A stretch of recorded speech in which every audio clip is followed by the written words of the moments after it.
perhitungan metode Atlas, Indonesia masih merupakan negara low middle income country, negara di Asia Tenggara yang memiliki pendapatan per kapita 3.600 US dollar di tahun 2014. Saya, Eringa Irviana, generasi muda Indonesia yang percaya bahwa tanah air saya dapat menjadi negara ke-10 perekonomian terbesar di dunia pada tahun 2030. Pertumbuhan ekonomi kuartal kedua tahun 2015 melambat 4,67%, jauh dari ekspektasi sekitar 5,8%. Namun, menurut Profesor Emir Salim, Indonesia mampu mencapai cita-cita tersebut apabila dapat melipat gandakan pertumbuhan ekonomi secara konsisten di atas 7%. Tahun 2030, menurut PBB, penduduk dunia akan mencapai 8,5 miliar jiwa. Sedangkan Indonesia sendiri akan menjadi rumah bagi 4% penduduk dunia atau sekitar 350 juta jiwa. Dari 350 juta jiwa tersebut akan didominasi oleh penduduk muda yang harus dimanfaatkan potensinya. Saat ini dunia sedang mengalami pergeseran pusat perekonomian.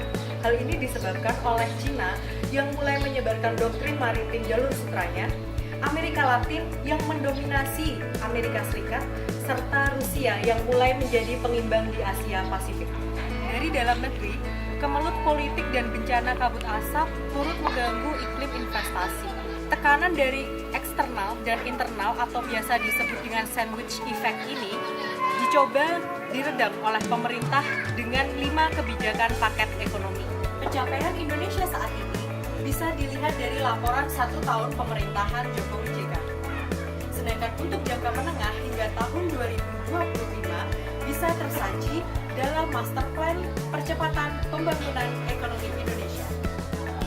Berpijak pada pencapaian saat ini serta proyeksi positif jangka menengah dan jangka panjang, ada beberapa hal tambahan yang patut kita perhatikan bersama. Yang pertama, peningkatan kualitas pendidikan dengan terus mengupayakan alokasi dana pendidikan APBN yang melebihi capaian saat ini yaitu 20,59%.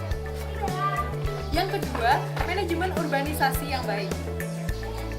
Yang ketiga, kepastian hukum serta efektivitas birokrasi. Dan yang terakhir adalah pembangunan infrastruktur yang merata hingga ke batas luar negara. Saya, Eringa Irviana dari Universitas Gadjah Mada, berani bicara ekonomi untuk Indonesia yang lebih baik lagi. DBS yang ekonomis, stand up!